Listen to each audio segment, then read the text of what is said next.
Jeff, Rob, Wesley, and Brian, the four horsemen, are back in town after taking a break for Christmas and New Year's.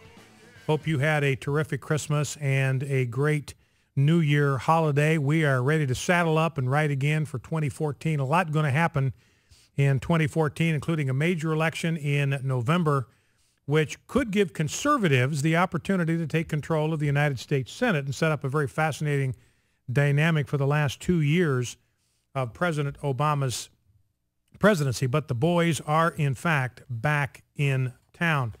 Now, I want to begin by talking about this piece.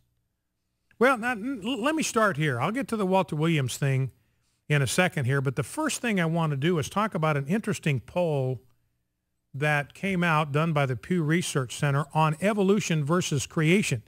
And this is a critically important issue. I think I'm going to save the Walter Williams stuff till the bottom of the hour, because this is absolutely critically important stuff on the issue of creation versus evolution. By the way, President Obama said in 2009 that we are not a Christian nation. He was absolutely dead flat wrong. According to a Gallup survey, 77% of the American people identify themselves as Christians. 77%. You got about half identify as Protestants, about 25% identify as Catholics, another 2% identify as Mormons or some other alternative to Christianity, but within the kind of Abrahamic family of faith traditions. And only 5%, catch this, only 5% of the American people who classify themselves as religious are not Christians. 5%. That is, you add everybody else up.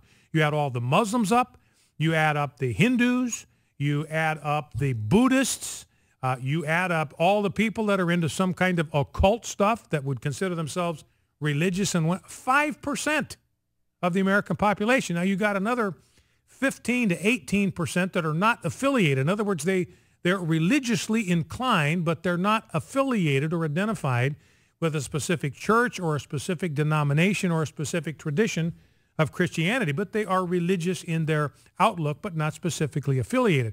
Of the people that are, 77% are Christians. Only 5% of the American people who are religious are not Christians. So this is, in fact, a Christian nation, and that's what Gallup says. So President Obama was just flat wrong. Do not let him lie to you. Do not let the President of the United States lie to you by trying to convince you that we are not a Christian nation, because the facts prove that he, in fact, is wrong. He said that, by the way, back on March 9 of 2008, we are no longer a Christian nation. But Gallup, this is Gallup doing this poll. This wasn't the Pew Research polls on evolution. We'll get to that in a second. This is a Gallup poll. Found that 3/4 of all Americans identify themselves as Christians. We find, here's what Frank Newport, Dr. Frank Newport, Gallup's editor-in-chief, said. We find, looking at our data, that America does, in fact, remain a predominantly Christian nation. Now, this Pew Research poll had to do with where the American people are at on the issue of creation and evolution. This is fascinating for a number of reasons, but I want to be sure that you understand how profoundly important this question is for public policy.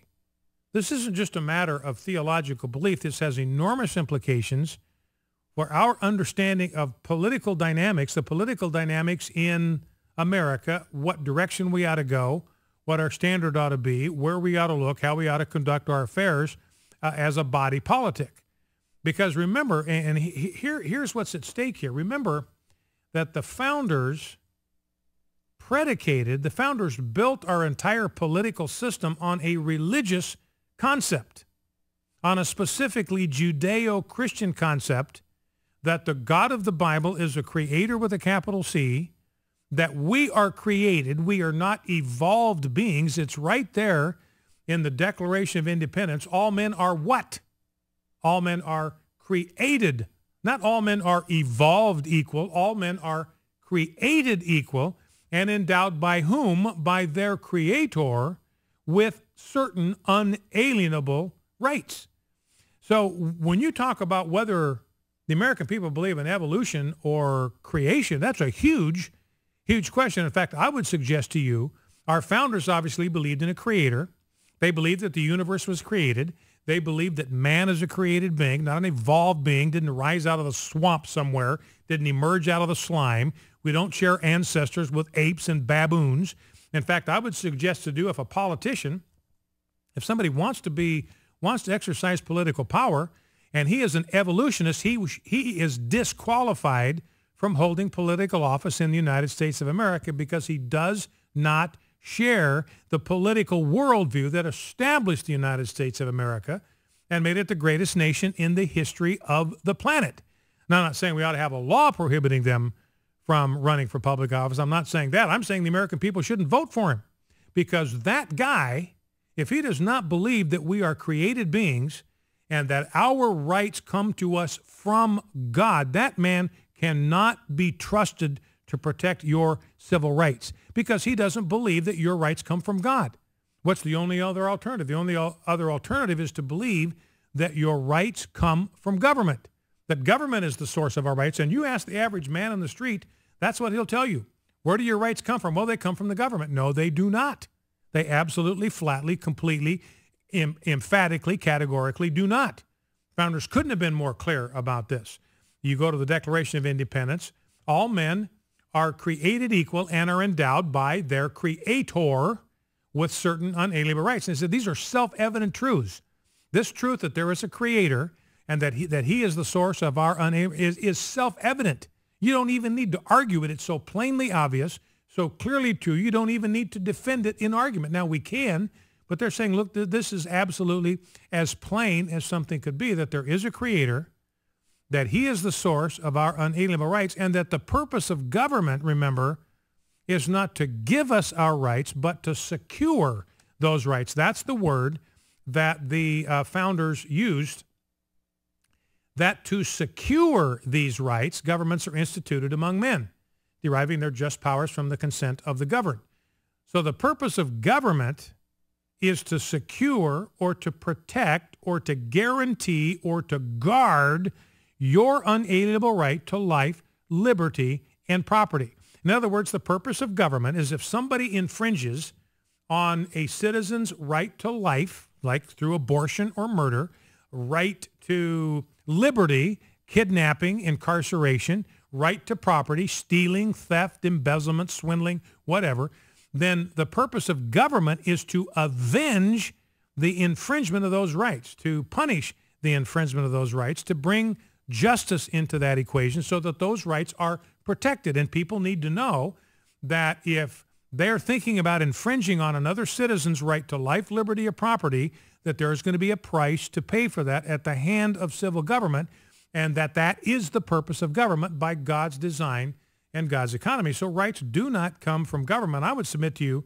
if you got a politician who thinks that our rights come from government, he cannot be trusted with public office. He is absolutely unworthy of public office, not to be trusted, ought to be disqualified in the minds of the electorate. Again, I want to be clear. I'm not calling for a law about that. I'm saying that the electorate should never, ever put into political office somebody who does not believe in a creator and does not believe that man is a created being and does not believe that our rights to life, liberty, and property are unalienable because they come to us from God.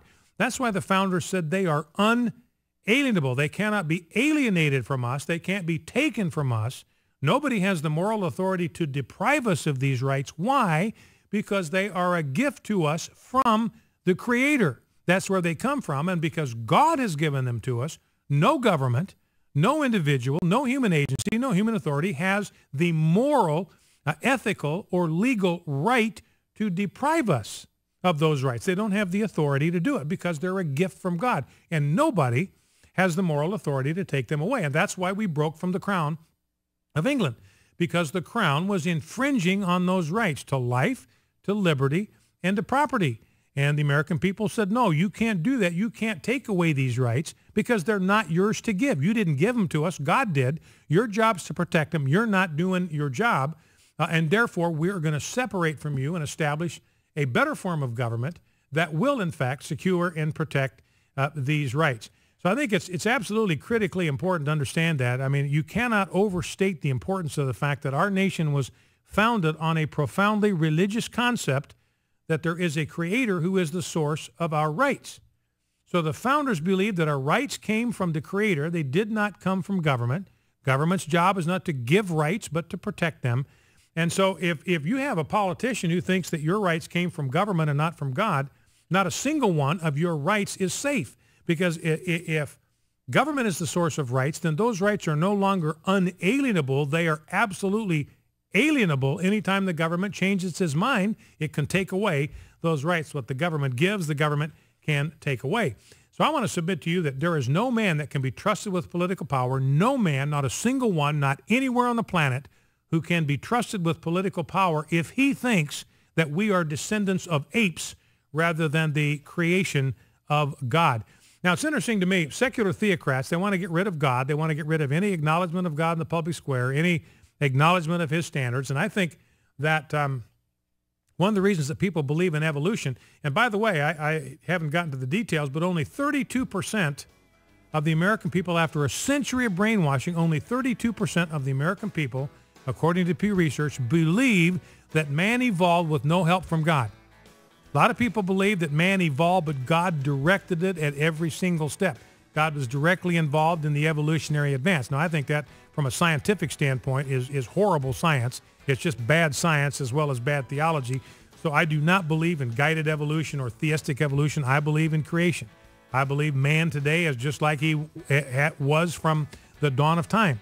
But here the point is only 32% of the American people, after a century of relentless indoctrination, relentless brainwashing, only 32% of the American people believe in Darwinism, believe that man evolved without any participation of God in any way, shape, or form. We are fighting a winnable war. Back in 2.